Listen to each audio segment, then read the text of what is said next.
तर आज मी बनवलेले आहे छानपैकी अगदी सोप्या पद्धतीने, तसं म्हणायला गेलं तर अगदी गावरान पद्धत आहे, झटकीपट बनणारी अशी पावट्याची, ओल्या पावट्याची अशी सुक्की पण एकदम दाटसर अशी भाजी. तर बघू शकता ही भाजी ना इतकी चवदार लागते, नरम सॉफ्ट अगदी पुरणासारख्या अशा ह्या पावट्याचे दाणे लागतात, इतके छान लागतात, खमंग टेस्टी अशी ही पावट्याची भाजी बनवलेली आहे, सुक्की बनवलेली आहे. चला बघूया आपण याला लागणारे साहित्य, बनवायची कृती. व्हिडिओ आवडला तर लाईक करा, चॅनेलला सबस्क्राईबर करा. तिकडे बघू शकता पावट्याचे जे दाणे असतात ना ते छानपैकी स्वच्छ धुवून घेतलेले आहे. तिकडे बघू शकता खूप चवदार लागतात हे शेंगाचे दाणे, म्हणजे याचा पातळ रस्सा, शेंगदाण्याचा कूट वगैरे लावून सुद्धा तुम्ही करू शकता. आणि गावाकडे तर खूप प्रकारे हे बघितलं जातं आणि खायला पण भेटतं. तर आज मी ह्या पावट्याच्या शेंगाचे दाणे घेऊन आलेले आहेत, असेच रेडीमेड सोललेले भेटले म्हणून मला चला घ्यावा. त्यानंतर आपल्याला काही साहित्य लागणार नाही. हे फक्त कांदा टमाटर बारीक चिरून घ्यायचं, एक मोठा कांदा चिरून घेतलेला आहे आणि एक बारीक टमाटर घेतले आणि सोबत कढीपत्त्याची 2-4 पाने घेतलेले आहेत. तर कढाईमध्ये मी तेल तापत ठेवलेलं आहे. याच्यामध्ये आपण सुरुवातीला 1 चमचा जिरे टाकायचे. जिरे थोडे तडतडून झाले की मग याच्यामध्ये आपण कढीपत्त्याची पाने टाकायचे. तर इकडे बघू शकता मस्तपैकी आता ह्याच्यामध्ये मी कढीपत्त्याचे पाने टाकत आहे. आता कढीपत्त्याचे पाने टाकून झाले की मग याच्यामध्ये हे बारीक चिरलेला कांदा टमाटर टाकून चांगल्या प्रकारे ह्याला आपण परतून घेऊया. बस, याच्या व्यतिरिक्त आपल्याला आता जास्त काही साहित्य लागणार नाही. आता हे कांदा टमाटर चांगलं तेलामध्ये आपण परतून घेऊया. ह्या भाजीला काही जास्त अशी कुटाणा लागत नाही, म्हणजे मसाला वगैरे वाटायची काही आवश्यकता नाही. तसं हे मसाला वाटून सुद्धा ही भाजी तुम्ही रश्श्याची बनवू शकता. आता याला चांगलं परतून घेऊया. थोडासा याच्यामधला कच्चापणा जाईपर्यंत, रंग चेंज होईपर्यंत परतून घ्यायचं. तिकडे पाहू शकता किती छान असा आपला हा कांदा टमाटर परतून होत आहे. ह्याला थोडा वेळ द्यायचा आणि गॅस स्लो ठेवायचा.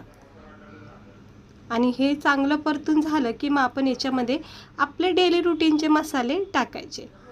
तर जरा सुरुवातीला कांदा टमाटर जिऱ्यासोबत ह्याला परतून घ्यायचं. तर याच्यामध्ये मी 1 चमचा हळद टाकून घेतली आहे. 1 चमचा आपण याच्यामध्ये गरम मसाला टाकणार आहोत. इकडे बघू शकता हे गरम मसाला 1 चमचा टाकलेला आहे आणि 1-1.5 चमचा मी टाकणार आहे इकडे लाल मसाला पावडर, कारण की ही भाजी थोडीच आहे आणि सुक्की बनवायची, त्यामुळं अति तिखटपणा नको आहे, म्हणून लाल मसाला जरा जपून 1-1.5 चमचा टाकलेला आहे. ही भाजी जर रश्श्याची बनवायची असेल तर 2-2.5 चमचे तुम्ही लाल तिखट टाकू शकता. चवीनुसार मीठ टाकून घ्यायचं आणि आता हे मसाल्याला चांगलं मिक्स करून घ्यायचं हलक्या हाताने. गॅस स्लो केलेला आहे मी, कारण मग मसाला जळला जाऊ शकतो. चांगलं याला मिक्स करून घ्यायचं. ह्या स्टेजवर तुम्ही शेंगदाणे लसूणचा कूट करून 2 चमचे टाकू शकता, अप्रतिम छान चव येईल मग. तर आता चांगला हा मसाला तेलामध्ये परतला जात आहे.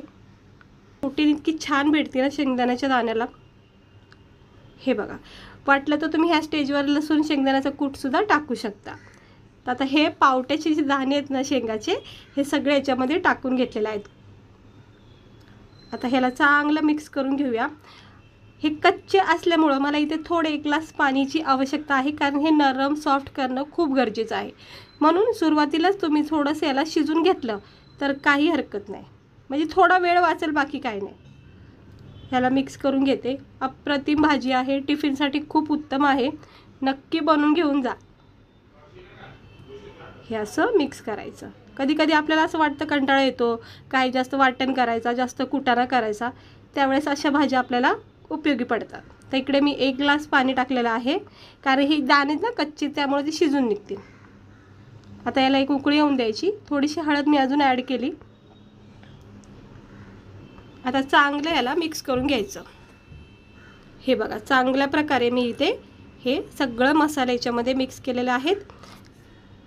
आणि आता मीडियम गॅस ठेवायचा आणि याला उकळून द्यायचं. जोपर्यंत नरम सॉफ्ट हे दाणे होत नाहीत तोपर्यंत याला उकळून द्यायचं. झाकण ठेवलं तरी हरकत नाही किंवा न झाकण ठेवता सुद्धा लवकर होते. तर इकडे बघू शकता किती सुंदर असं याच्यावर कट आला आहे, तरी आलेली आहे, खूप मस्त वाटतो दिसताच.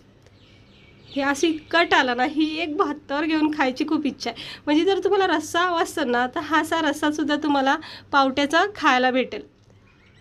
तर पाहू शकता किती मस्त वाटतोय आणि कडीने आपली उकळी चालू झाली आहे यायला. तर हे दाणे थोडेसे शिजायला थोडा वेळ लागतो, कारण की कच्चे आहेत त्यामुळं.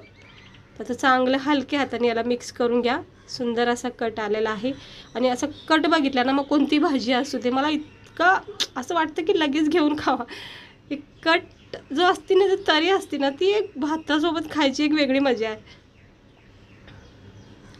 आणि भाकर वगैरे चुरून सुद्धा हा रस्सा वगैरे टाकून मग कोणताही कालवण असो रस्सा असो छान लागतं. तर आता चांगलं मिक्स करून घेतलंय, हलक्याच हाताने मिक्स केलंय.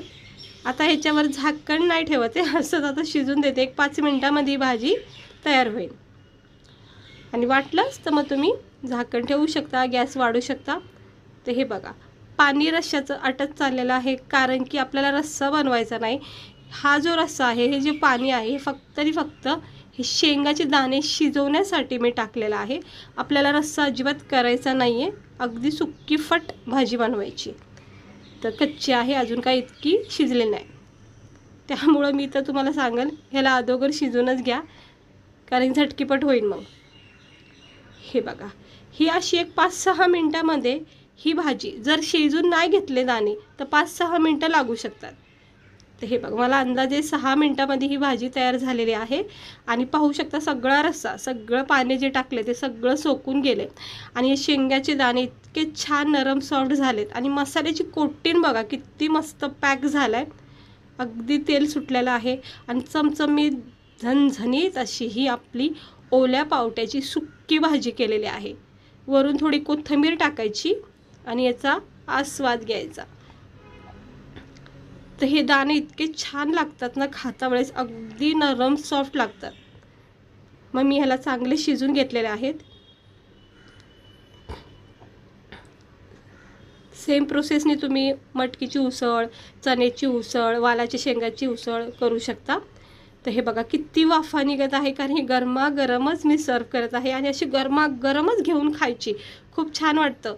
ज्वारीची कडक भाकरी करायची किंवा डाळ भात वगैरे असेल तर त्यासोबतसुद्धा ही भाजी खूप छान लागते.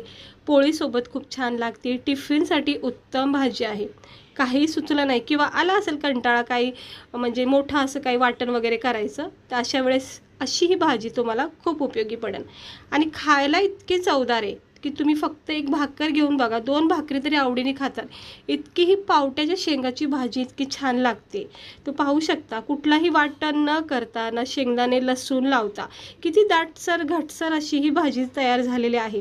तर कशी वाटली तुम्हाला, आवडली असेल तर लाईक करा, चॅनलला सबस्क्राईब करा. भेटते मी तुम्हाला पुढच्या व्हिडिओ